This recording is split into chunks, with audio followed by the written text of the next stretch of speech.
Nous n'avons qu'une seule histoire dans les évangiles quand Jésus a 12 ans. Il est retrouvé assis près du temple, parlant aux rabbins et aux docteurs de la loi de la Torah. Ils sont stupéfaits par sa sagesse. Et que Jésus soit né à Nazareth ou pas, les évangiles s'accordent à dire que c'est dans ce village rural qu'il a passé son enfance. Une enfance nimbée de mystères.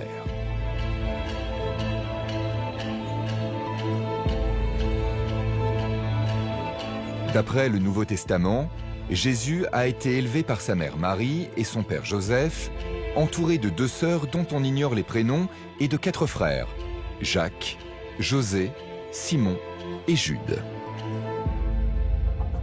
L'enfance de Jésus dans les évangiles, c'est surtout ce qu'en fait l'évangile de Luc en faisant de Jésus un lecteur aguerri de la Bible. Mais les évangélistes n'en savent rien. C'est vraiment des constructions pour habiller ce personnage. Mais il n'y a rien de très solide dans le récit. Les évangiles ne sont pas des biographies. Sinon, on n'aurait pas tous ces manques sur l'enfance, l'adolescence, le début de la vie d'adulte de Jésus, par exemple. Alors, qu'a fait Jésus entre l'âge de 7 ans et 30 ans? Où a-t-il voyagé? Qui a-t-il rencontré? L'étude des textes, l'archéologie et la science peuvent-elles nous permettre d'élucider ce mystère? Toutes sortes de légendes ont vu le jour.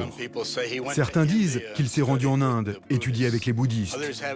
D'autres le voient en Égypte, apprendre les secrets de la mythologie égyptienne.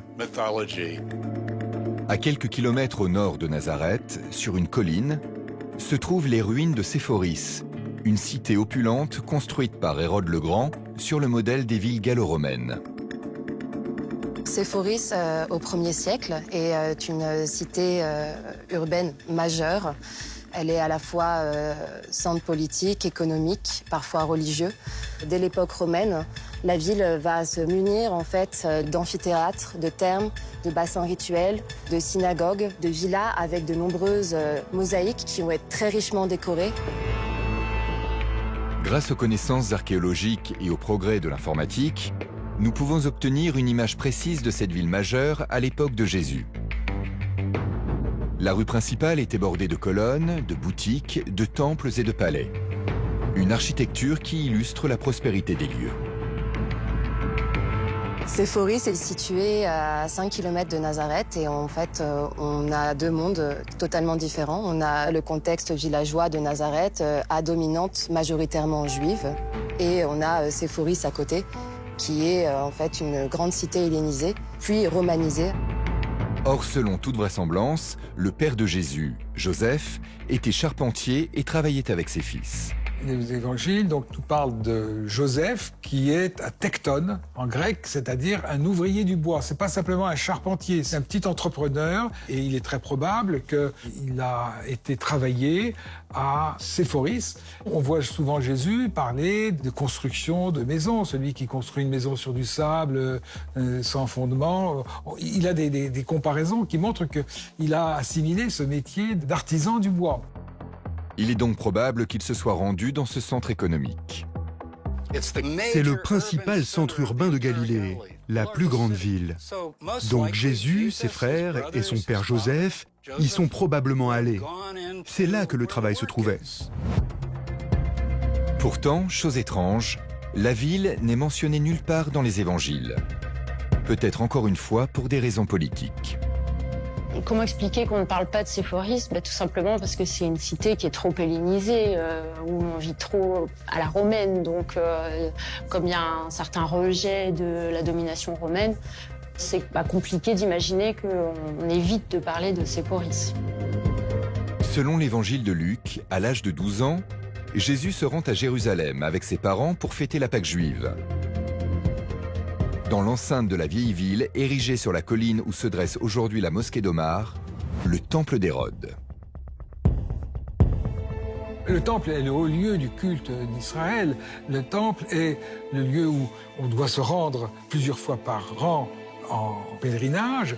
Donc c'est un lieu extrêmement important pour les Juifs. Et Jésus adhère pleinement, en tant que Juif, à la présence de Dieu au sein des saints. Nous n'avons qu'une seule histoire dans les évangiles quand Jésus a 12 ans. Il est retrouvé assis près du temple, parlant aux rabbins et aux docteurs de la loi de la Torah. Ils sont stupéfaits par sa sagesse. Détruit en l'an 70 et jamais reconstruit, ce qui subsiste du temple aujourd'hui, ce sont les pierres du mur ouest, devant lequel les Juifs se rassemblent toujours pour prier, ainsi que les 2 escaliers. Il est à la fois probable historiquement que Jésus s'y soit rendu et intéressant pour son statut messianique. Il est évident qu'au 1er siècle, comme tout Juif de l'époque, Jésus est passé par ces marches. Il va se rendre sur le temple pour aller discuter avec des docteurs, des sages de l'époque, pour pouvoir préparer sa majorité religieuse. Jésus sur les marches du temple de Jérusalem, ça concrétise son destin d'interprète de la Bible, de la Torah, quoi. Et que c'est un juif observant. Jésus est inscrit dans le judaïsme de son temps. Difficile de se représenter 20 siècles plus tard ce qu'un juif comme Jésus pouvait voir en arrivant à Jérusalem. Mais aujourd'hui, grâce à la technologie, nous sommes en mesure de modéliser le temple. Voici à quoi il ressemblait. Une vaste construction à l'extension massive, commencée par Hérode le Grand en l'an 19 avant notre ère. Rien que l'esplanade occupait plus de 14 hectares. Quand on parle du temple d'Hérode, on parle évidemment d'une construction monumentale qui n'a aucune équivalence dans l'Antiquité. Pour les gens de l'époque, imaginez, on arrive ici, on voit un monument avec un saint des saints qui mesure plus de 70 mètres de hauteur, avec des pierres blanches et avec des dorures autour. Le temple était tellement imposant qu'on le voyait déjà de très loin. Alors, un jeune homme qui arrive ici pour la première fois, j'imagine que c'est très impressionnant. Ce spectacle aurait-il renforcé la conscience spirituelle de Jésus? Après l'âge de 12 ans, on perd toute trace de lui jusqu'à sa vie publique 18 ans plus tard. Étrange pour un homme aussi vénéré. Que s'est-il passé dans ce laps de temps?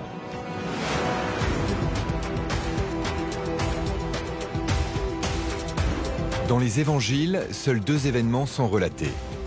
Un mystérieux séjour dans le désert et sa rencontre avec un énigmatique personnage, auquel l'historien Flavius Joseph fait aussi référence, un certain Jean le Baptiste. Jean le Baptiste, ou Jean le Baptiseur, littéralement le plongeur, immergeait les gens dans l'eau. C'est un personnage très important dans le Nouveau Testament. Et Jean le Baptiste, c'est celui qu'on appelle le précurseur, c'est celui qui annonce la venue de quelqu'un de plus grand que lui. Ce nouvel homme, eh bien, c'est le Messie, c'est Jésus qui va se faire baptiser, alors que déjà le groupe de Jean connaît une grande effervescence. On peut dire que Jésus est très probablement à l'origine un disciple du Baptiste. Il y a une très grande proximité entre les 2 mouvements et entre les 2 figures, et entre la figure historique de Jésus et entre la figure historique de Jean le Baptiste. Cet épisode fondamental du baptême, au début de chaque évangile, marque un véritable tournant dans la vie de Jésus. Que sait-on du lieu où il s'est déroulé? Subsiste-t-il des traces archéologiques? Selon la tradition, la localisation du site baptismal se trouverait entre Jéricho et le mont Nebo, où Moïse trouva la mort. Cela pourrait correspondre au site de Wadi Karar sur la rive orientale du Jourdain, en Jordanie. Au terme de 7 années de fouilles, les archéologues y ont découvert un vaste complexe religieux datant du IIIe siècle et ses infrastructures permettant d'accueillir des pèlerins.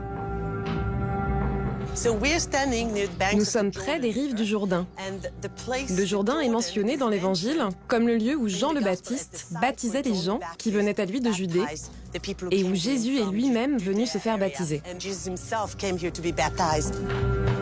Du côté jordanien, 5 églises ont été construites successivement les unes sur les autres. À proximité, des bassins datés du IIIe au Ve siècle dans lesquels des baptêmes rituels étaient aussi pratiqués. À partir du IVe siècle, nous avons le témoignage de pèlerins qui venaient en Terre Sainte visiter ce site. Ils ont désigné l'endroit comme celui des baptêmes. Mais nous n'avons aucun vestige du 1er siècle indiquant que c'est le lieu exact où Jean le Baptiste baptisait. quel genre d'excavation, de vestiges confirmant ça peut-on trouver? Nous avons les traditions de Jean qui viennent ici depuis le IVe siècle, qui font le lien non seulement avec le baptême de Jésus, mais aussi avec le lieu où les Israélites ont traversé le Jourdain pour entrer en Terre Sainte, en terre d'Israël.